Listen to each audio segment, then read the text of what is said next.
are into the champion select. So first ban, first pick going the way of Moscow 5 this time round. And let's see who they're going to remove from the pool. Are we going to see Nautilus bans? Are we going to see Anivia? Also, I should point out, Alexic was playing Anivia in the previous game. And I think it was 7-0-6 at the end of it. So it seems all the AP mids at the moment wanting to play like Froggen. While trying to steal the limelight. And it's going to be Karthus, actually, first ban out for Moscow 5. Of course, Alex is a very strong Karthus player himself, but maybe fearing the Peke play. And Corki is going to be banned out. Definitely targeted towards Genja. He plays Corki an awful lot, and he's incredibly strong. Nidalee taken out from Moscow 5. And we did see Soaz picking her up 2 matches in a row and doing incredibly well at top. So Urgot and Nidalee removed, so I like that. That's obviously from the match history. So now we want to see who is Soaz going to play. You know, we've seen him hovering over Darien for a little bit. We haven't seen him play... Who did he play previously? It was Nidalee twice, and then... Who's that? Soaz? Yes. We've only seen 2 games from them, haven't we? We have, yeah. Yeah, it went 2-0. Yeah, so both of them being Nidalee. And take a look at the bans. Karthus, Nidalee, and Nautilus. So that's 1 for Xpeke, 1 for Cyanide, and 1 for Soaz. And Darien in the previous game was playing Irelia, and he just completely stomped. But it does mean that you have Twisted Fate available, and the ganking power of Twisted Fate and Paranoia from Nocturne is just huge. That is incredible, actually. Also, you'd have to say that Nocturne has a mini counter to Shen, because if Nocturne can pop off his Paranoia quick enough, it's going to be difficult for Shen to actually use his Stand Unite effectively. So that's another thing to take into consideration, but as you say, I mean, Twisted Fate and Nocturne together is just so strong. Whoever is at top lane is going to be consistently under threat of a 3v1 gank in the blink of an eye. And I'd like to know, I want to see exactly how this plays out. We've seen this setup many times before, but, and I know I've seen the Twisted Fate and the Ashe pickup from Fnatic before, but I'm trying to remember the last time I seen Cyanide playing Nocturne. I'm fairly certain we're going to see Ashe being locked in, because then, you know, you've got the Ashe arrow into Paranoia, into Destiny, and that's GG no re, somebody's going to die. It's mega scary, but look at Alex, he's picked up the Galio. I really like that pick. Also, Kog'Maw and Genji, he's like, okay, fair enough, you took Corki out, I'm just going to pick up Kog'Maw, equally as strong, and you are dead on the money that we are going to see Fnatic taking Ashe once again. So 3 games in a row, Lamia going to be taking that Ashe at bot lane. This time accompanied by Janna, it would appear. Now, Ashe Janna's not too bad. You've got the additional crowd control elements of the Howling Gale, as well as Monsoon. Of course, the bonus damage onto Ashe is never going to go, you know, it's going to be very good and welcomed. But toying with the ideas, are we going to keep it or are we not going to keep it? I quite like the idea of the Monsoon as well, especially against the likes of an Alexic or a Galio and Shen, who are going to be needing to get close up. And if you're a little bit overextended, or you think, you know, we're going to get a Idol of Duran to the face shortly, it makes sense to toss out that Monsoon and counter-engage. But it does seem as though I'm dreaming just a little bit, because it ends up being locked in with a Nunu instead. I'm not quite sure what to think about Nunu. Well, I've seen Nunu Ashe do very well. Again, you know, the movement speed in conjunction with the Ice Frost, the volley, and the Frost, it is Ashe Frost arrows, the Q Frost arrows, slowing arrows. Yeah. It's very effective. And it looks like they're going to be going against a non-sustained lane, but it does look like Darien's going to have Jax for the top line, and that's scary. Darien Jax it's a pain train, and it's speeding like a locomotive. It's very difficult to stop him, especially with Shen. But again, Darien has to be so careful, because you've got Twisted Fate, you've got Nocturne, who can suddenly appear right next to him. So how is Soaz going to try and counteract this one? Of course, Nidalee has been banned out this game, so we aren't going to see 3 Nidalees in a row. And it's going to be interesting. It looks like it could be a Kennen, so going for double AP. I like the pick of Kennen as well, because that's going to be a very good counter against the Idol of Durand. You know, if he commits to a fight, tosses up that Slicing Maelstrom, and, you know, it'll eventually put on those 2 or the 3 ticks and cancel it out.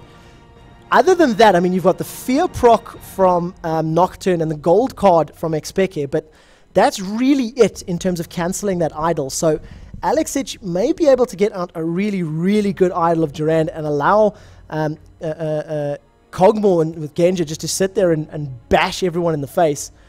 It also looks like everybody's picked their respective champions, bar for Lamia and Cyanide, who will just swap. That's a bit of a rarity. People picking the champions in the order that they are assigned in the team. Oh, so it's not going to be Kennen actually. They're going to pick up the Olaf instead, right at the death there.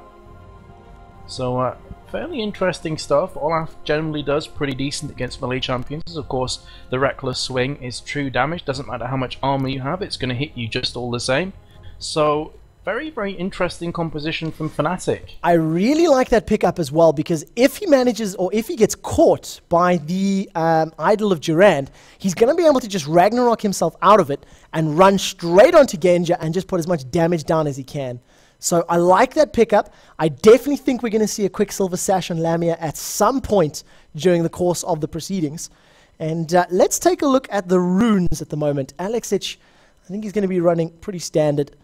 Yeah, Magic Pen, Armor, Ability Power, and MR. In terms of his masteries, 21, 0, 21, 9. So defensive and 9 points into utility. Okay, so I'm going to have a quick look at Peke's runes.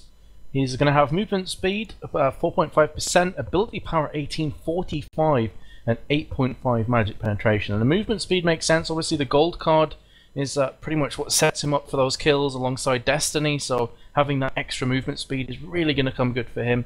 So fairly standard stuff from Peke there. And also take a look at his masteries, 2109, but he's put 4 points into the swiftness move, or swiftness ability, giving him that extra 2%. The reason I point that out, I've seen Peke actually using Boots of Mobility on his Twisted Fate. Admittedly, it was against a team called Team Megashock from Sweden, as opposed to, you know, the likes of Moscow 5, Absolute Legends, things like that. But I have seen him do those slightly off-the-wall builds in the past. Yeah, but I mean, again, Boots of Mobility, it does kind of make sense. It's a lot of players who play Sion or Alistar, or we saw earlier Cyanide taking the Boots of Mobility on Nautilus. Those kind of gank-heavy, kind of catch-you-out champions. Twisted Fate could definitely work well with Boots of Mobility. So maybe Peke's going to go for that one again. Not too short. But as you said before, I completely agree. Olaf makes a lot of sense. The Ragnarok is really going to come good for him, especially when you consider there's also a counter-strike with Jax and a taunt from Shen. It's going to keep him mobile, it's going to keep him in the faces of Moscow 5. Take a look at the rune pages at the moment. Cyanide's got a pretty interesting one. Test Plank, 24 MR, 15% attack speed, 7 attack damage, and then 13 armor.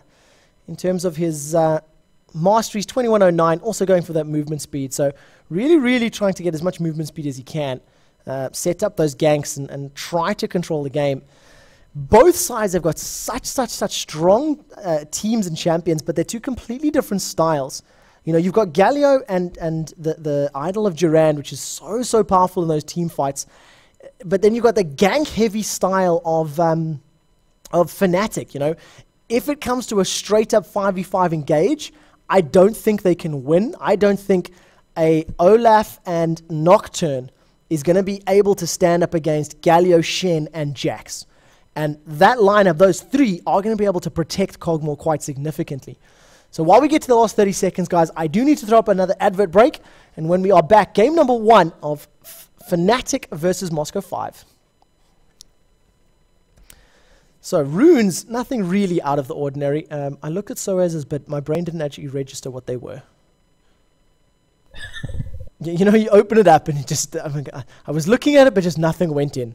You kind of got on autopilot. I know exactly what you mean. Yeah, so a lot of defensive masteries for Moscow 5. A lot of their players have gone for the 21 into defensive, and we'll have to see how that plays out, if it actually keeps them alive long enough.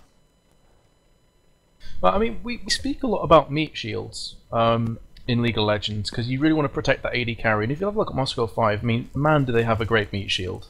Jax, Shen, Galio, all can just stand in the way of Kog'Maw. And also the kind of CC that comes alongside them as well. If anyone gets close to Kog'Maw, Shen's just going to taunt off. so it's all going to be good for him. And yeah, the skin wars looks like we actually have 2 legendary skins out, Brolaf and Gatekeeper Galio.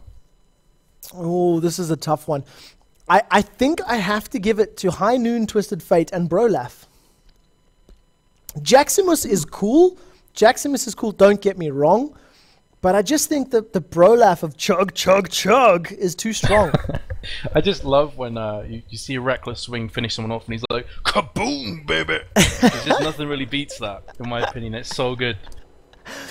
So it does look as though the skin war is in favor of Fnatic. But does that mean they're going to win the game?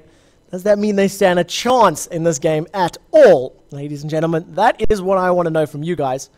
I would like to hear from you on chat what your thoughts and feelings are. Boots Potts reigning supreme, except for Nunu this time round. Felox, he has opted to go for that Fairy Charm.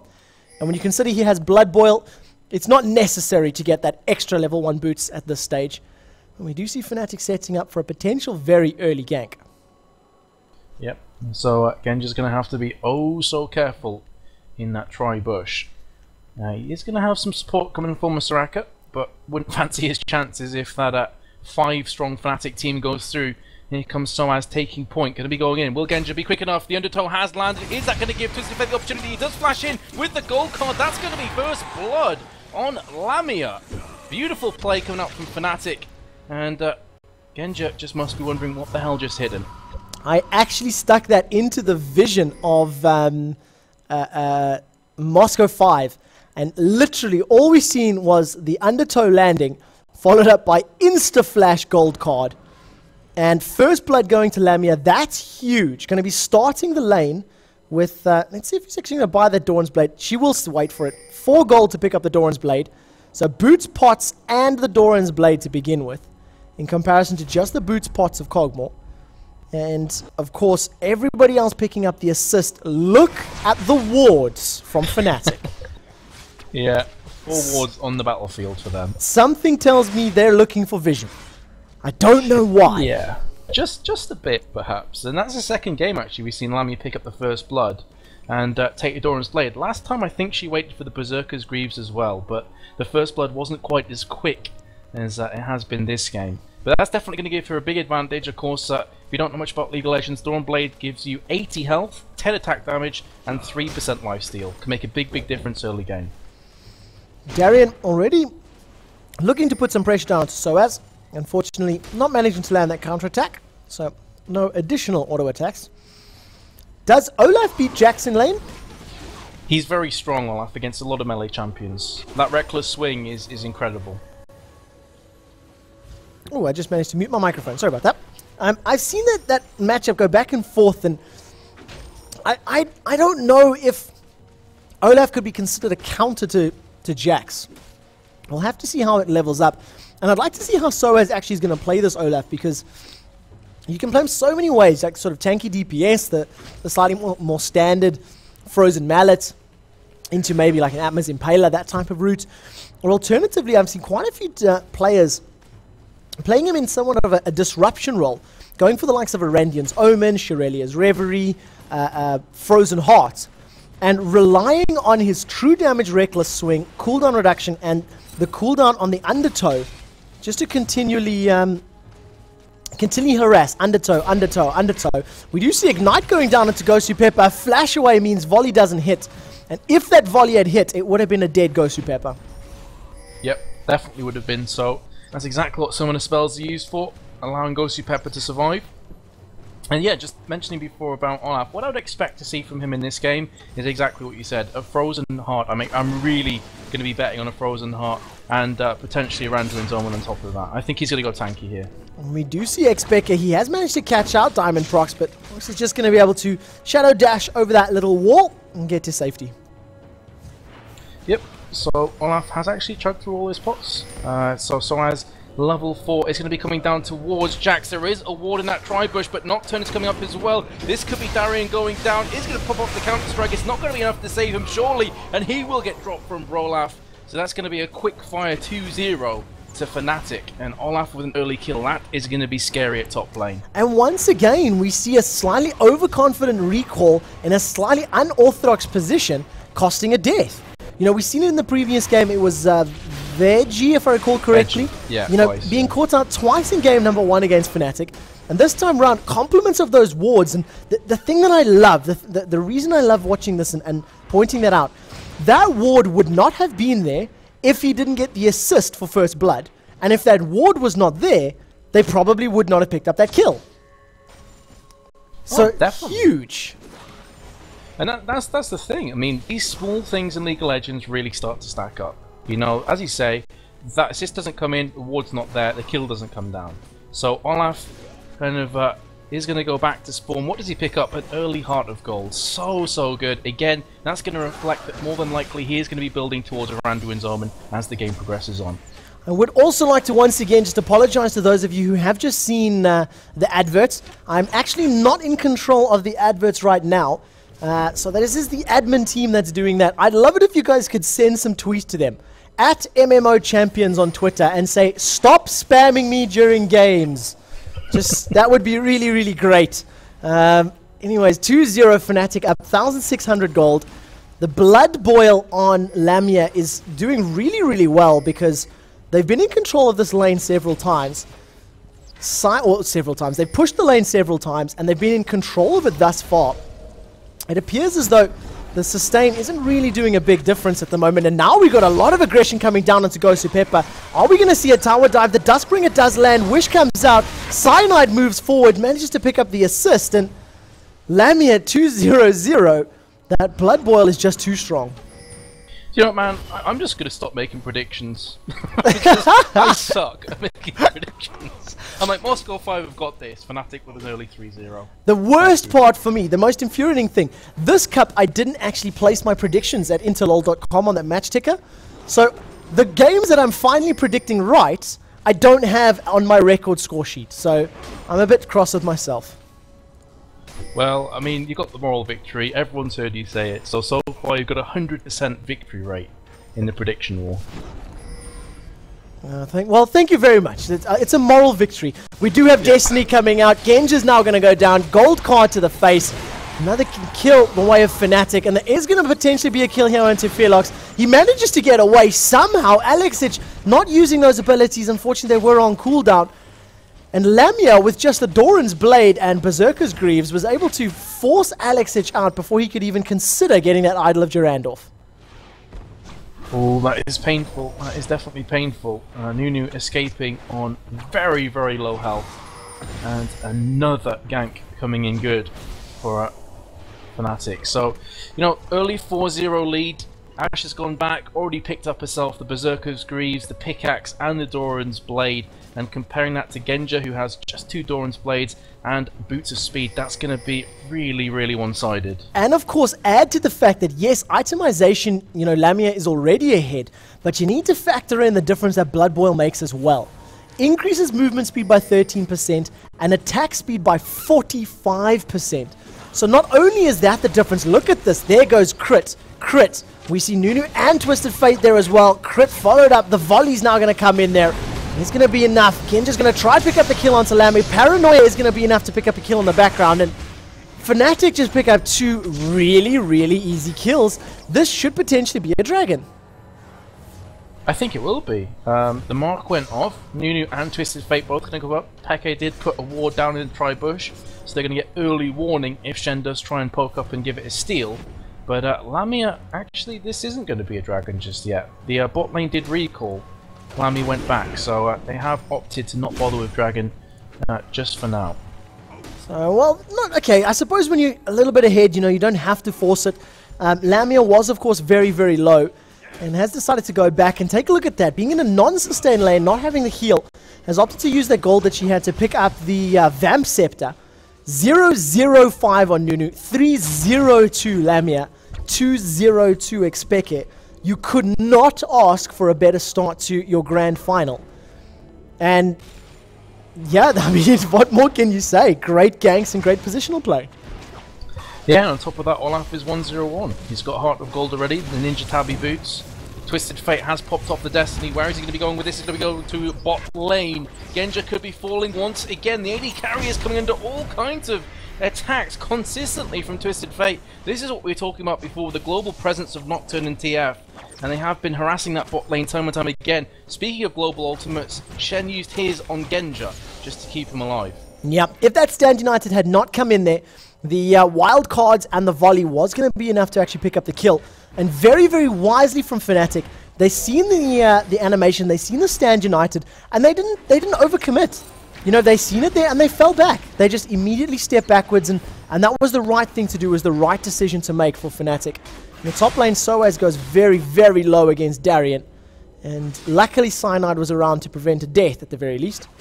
But it almost looked like a kill was going to go the way of Moscow 5. Yeah, Darien had to recall as well, both of them going on low health. Twisted Fate has just flashed up red for me.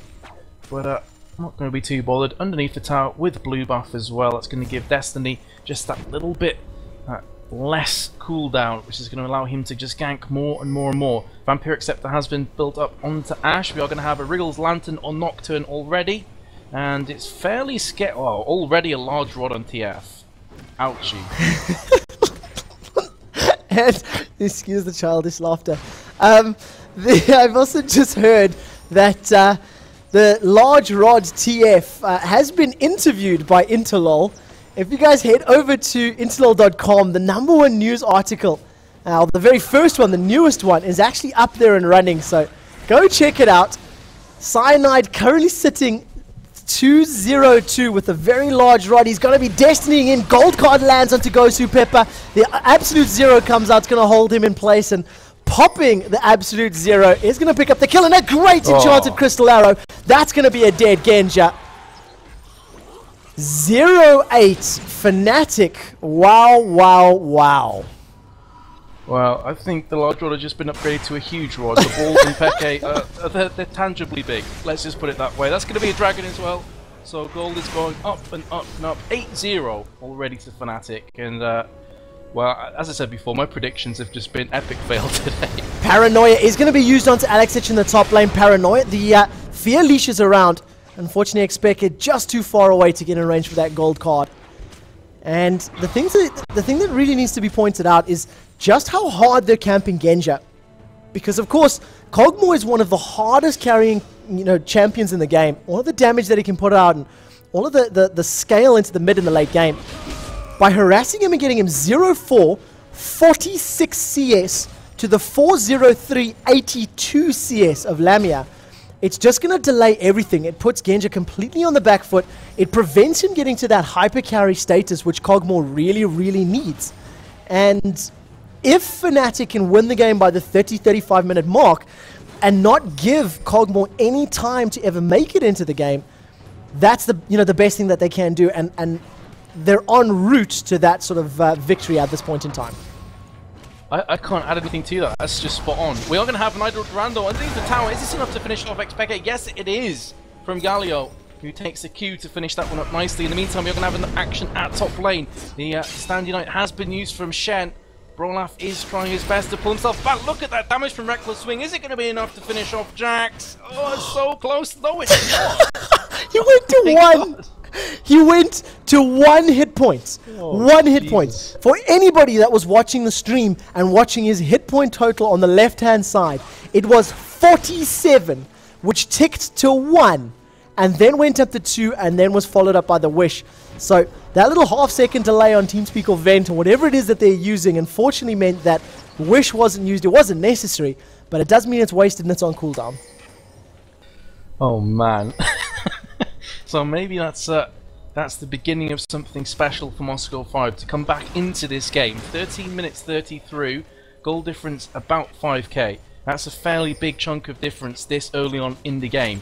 We're going to have some pings coming down, and Peke will be taking this blue, I am certain of that, and he'll be ganking plenty more. And as you said before, I mean, you nailed it onto Genja. They have just been trying to focus him out of the game, not allowing him to be that hyper carry that we all know and love Kog'Maw can be. So look at the cooldowns at the moment. Paranoia is almost available. We see a whole bunch of pings coming from the bottom lane to the mid lane. It looked as though they were pinging onto Alexich to say, like, Crystal Arrow, Crystal Arrow. But we do see now Expected is moved up. Destiny is available, as is the Enchanted Crystal. Now, are we going to see another coordinated tower dive from Fnatic? At the moment, it's a little bit passive, so I'm going to wait to just see if this actually happens. Keep my eyes. I was hoping to go up to the top lane, actually, and see how that battle was going. But it just looks as though Fnatic want to once again pick up a kill onto Genja, but he can't be worth that much anymore. I mean, 0-4-0, it's not going to be beneficial gold-wise to continually camp him. Yes, you're going to put him behind farm. Yes, you're going to put him behind levels. I mean, level 7 to level 9 on Lamia. Lamia's halfway to level 10. Genja's only about to hit level 8. Huge difference. I mean, Felox's Nunu is out-leveling Genja's Kog'Maw, which is huge.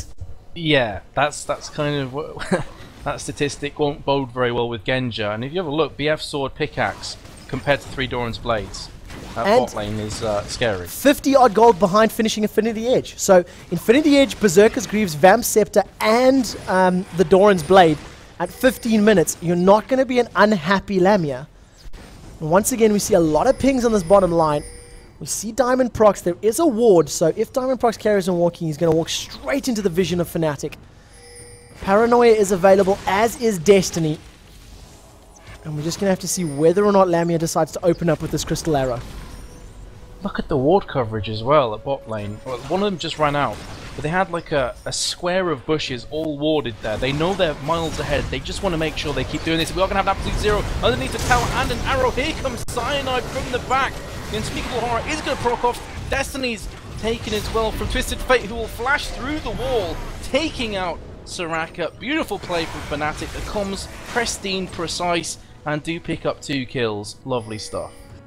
And one thing that was very interesting to note, Xpeke placed the Ignite down. He moved up, did the damage, gold card into wild cards, placed Ignite, and walked away.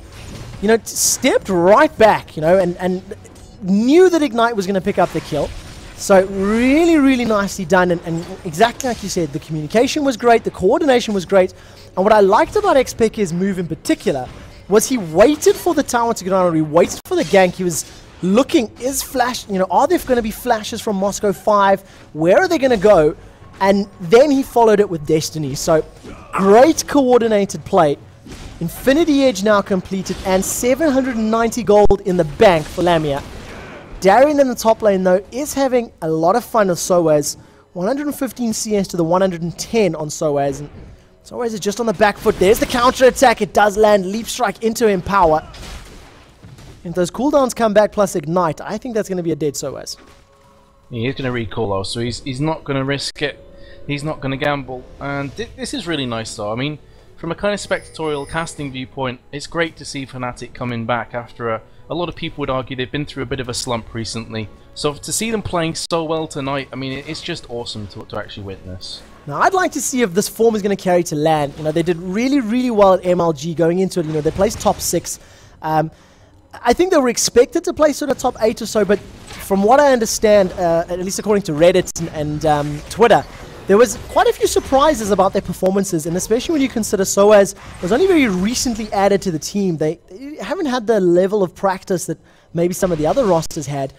Will Fnatic be able to carry this form into DreamHack this weekend? That's what I'd like to know. And that's what I'd like to see, of course. That's what I'm going to be glued to my computer watching to find out as well. I would love to see Fnatic actually make a real go of it at DreamHack, because right now they're looking in prime condition.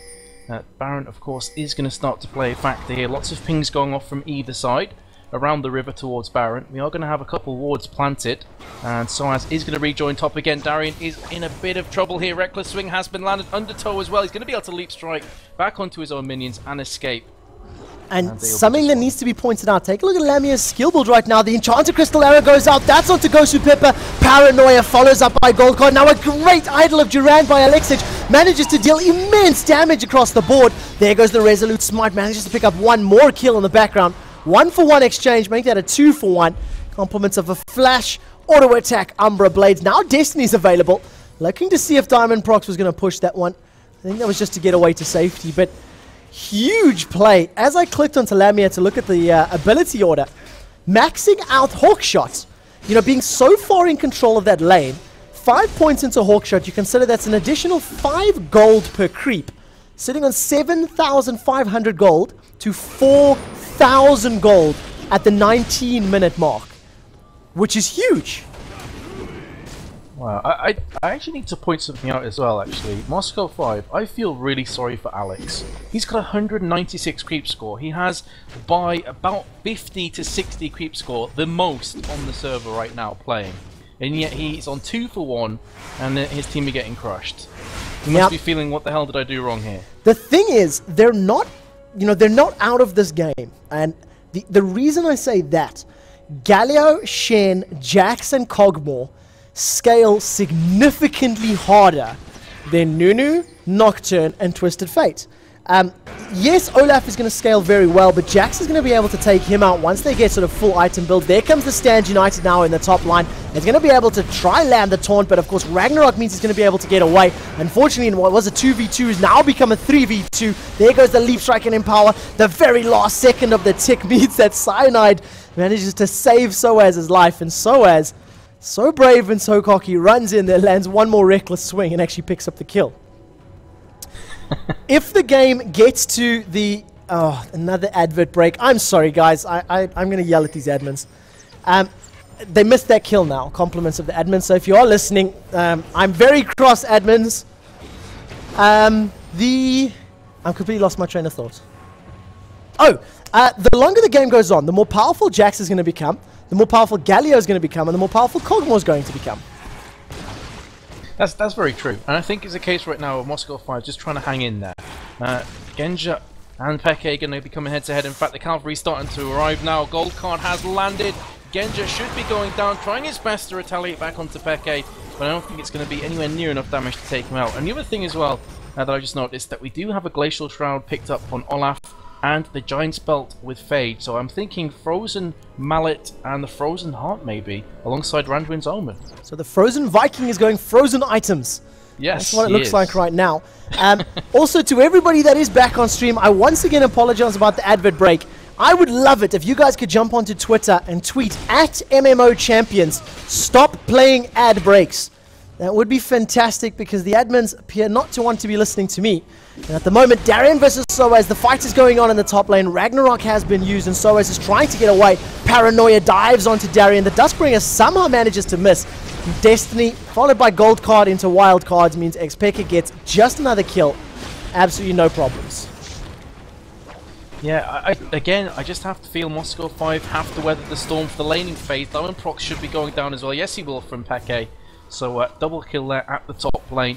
But it's just a case of, we said before, right at the beginning, in the picks and bans, watch out for these 3v1 sudden team fights at top lane, where Twisted Fate ultimate's in, Paranoia gets used, and suddenly Darien is in all kinds of trouble. That's exactly what's happened. If they can manage to survive the next 5 to 10 minutes, and it gets into the 5v5 team fights, you have to say Moscow 5 are going to be in a much better position than they are right now. Well, my question is, can they survive? That is the question. Being this far behind in gold, this far behind in towers, in kills, can they drag it out? And more importantly, can Fnatic actually tower dive?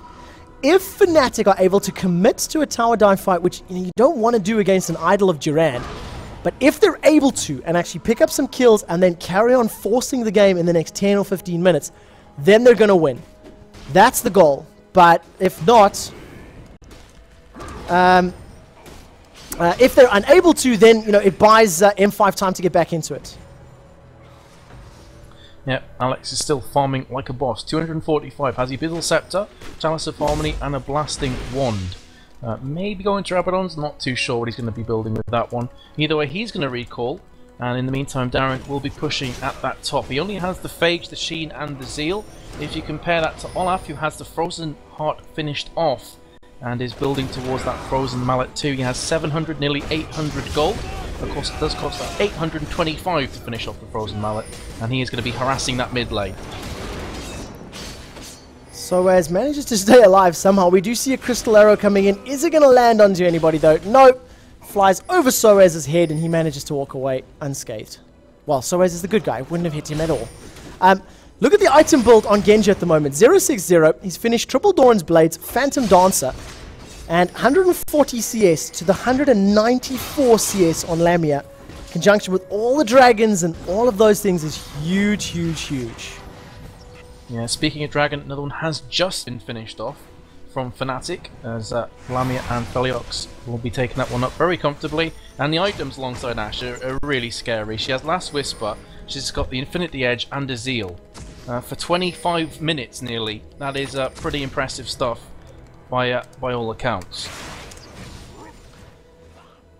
They're not driving home any additional objectives now. Yes, they're in the lead. Yes, they've got Dragon, but they're going to need to take Baron now very, very quickly. And then they're going to need to push the inhibitors down, because kills and gold don't win you games. Dead Nexi win you games. So that's really what it means. Yeah, absolutely. It's all about that Nexus dying. You could have all the gold in the world, you could have all the kills in the world. It really comes down to those nitty-gritty team fights where separates the men from the boys. Looks like they're going to be starting off this Baron once again. Peke is in mid, so I'm not sure. They are going to pull back though. As soon as they saw Shen alongside Soraka, just went right back. We are going to have Paranoia kicking off here in the mid lane. Darian on no health whatsoever. Is going to go down. Idol of Durand used pretty much to try and pick up a kill onto Olaf, doing huge damage, but with no help from the rest of his team. There's not a great deal he could do. Peke is now on the prowl to pick up a kill. They're going to take this mid tower. And Fnatic are just looking so strong here. I can't see how Moscow 5 can pull this one back. We said they have to survive the laning phase. Doesn't look like they're able to do that. Now, of course, this is going to be the first inhibitor of the game, and this is what Fnatic needed. Because without having that inhibitor open, by trying to take a big straight-up team fight, you've seen how much damage they took just from the Jax and the Galio alone. That in itself is going to completely decimate the Fnatic lineup when you consider they can't cancel those Idol of Durands. So now at least having the inhibitor down, and by having Expeke who can split push so effectively, and we've seen him doing it in the past, it just means that they have a stronger chance of actually being victorious from either winning through objectives or through split pushing tactics in that manner. We do see. Sorry, go ahead, dude. I was just going to say, we do see the gold card landing onto Diamond Prox, but he manages to get away. Oh, okay, I was just going to say Baron was picked up from Fnatic, and for maybe a split second there was maybe a team fight going to kick off, but not to be the case. Everyone's just pulled back. And it looks like Fnatic are going to recall and buy a fair few items and come back stronger than ever. 18,000 gold at the 26th minute mark, and wow, a little bit of a graphical blank. Means the Enchanted Crystal Arrow takes a small second to delay. And it will unfortunately mean that Darren does go down, and he still hits really hard. Trinity Force plus Empower means a big chunk of Expeke's hit points are removed. But look at Nocturne, 2-0-11, 1-0-14 Felox, 5-1-3. Every single member of Fnatic is fed and farmed, and I don't see much way for Moscow 5 to come back from this one. Me neither. I mean, it's going to be one hell of a comeback if they can take this one. Idol of Durand is off cooldown, but I don't think he's going to bother to use it here. Peke is going to come with the gold card, has landed onto Genja, just 2 abilities, he's down to half health. Bromacia has been called out from Olaf, maybe going to be on the hunt for some more kills. Not going to be the case, as Diamond Prox will manage to survive by the skin of his teeth, pulling back to that fountain. But that is the second inhibitor that has now been taken from Fnatic, and Moscow 5 are going to have to start thinking in the back of their minds about staging some kind of a last stand here. And there's only 1/3 of that Baron buff timer that's been used, so 2/3 of it's still remaining. It's just going to allow them to continue pushing like this, continue putting all the pressure down that they want. They've got the health regen and the mana regen to heal up any poke that they take. And you consider the DPS that can come out from Volley, from Undertow, and from those the wild cards. They've got a decent poke composition. They're so far ahead in terms of damage and items, they can commit to these big fights and just blow somebody up really quickly. And yeah, 2 inhibitors exposed. It looks like game number 1 might be going the way of Fnatic. They're just going to have complete control over the map now. You can see the ward coverage in the jungle. There's no way that Moscow 5 are going to be able to even pick up one of their own jungle creeps. So it's going to be rinsing and repeating here. As you say, there's plenty of Baron buff to go around still. Lamia and Peke starting to push themselves in. Now the sights are well truly set on this 3rd inhibitor tower and the inhibitor afterwards, so as is going to take point here, trying to soak up some of that damage. He's going to throw up the undertow, and we are going to have all 10 players now at this bot tower. Genji taking a lot of damage from Peke. And again, it's just kind of that the same situation we were in last time, where that small mistake from Moscow 5, and it's a game win here. The arrow has landed from Ash, but they're not going to follow up onto this. Just going to keep spamming that tower. And it's difficult to see how Moscow 5 can pull out of this situation. If they can get a good idol of Durand, it's going to give them a good team fight victory. But the problem is, unless they get a team ace guaranteed, you know, they've got such strong tower killing and inhibitor killing champions. Twisted Fate, Ashe, Olaf, and Nocturne can all take out towers really quickly, you know, relatively quickly. And unless they ace every single one of them, it just means Fnatic are going to turn around, you know, either try backdoor something or pick up the tower themselves. And just look at this siege over and over and over. They've taken a lot of poke and a lot of damage, but they're going to get the tower out of this. Oh, there goes a great idol of Durand, but it gets instantly cancelled. I didn't see what that was. They cancelled. It could have been the fear proc. In the background, though, Darien does manage to pick up the kill onto Lamia, so that's going to be a big chunk of bonus gold. The tower goes down in the background, and now Olaf and Nocturne turn their attentions to Genja. Genja goes down. Destiny follows up. Means that Gosu Pepper gets killed in the background. And this is a 1-for-4 trade. That blind dash onto Lamia succeeded in killing the carry, but unfortunately cost them the game as well. I think it was a gold card from Peke that stopped the Idol of Durand there. So that's going to be game number 1 going to Fnatic. Remember, this is a best of 3, so Moscow 5 can still come back from this. But game number 1, off that basis, you have to fancy Fnatic here. They look so strong. Unbelievable playstyle. But now the problem is, who do you ban? You know, the previous game we've seen targeted bans for champions, trying to see who we want to get rid of. And now what do you do if you're in Moscow 5's seats? So that is the final game score, guys. I'm going to throw up a quick advert break between games, and we will jump into the game lobby for game number 2 very, very shortly.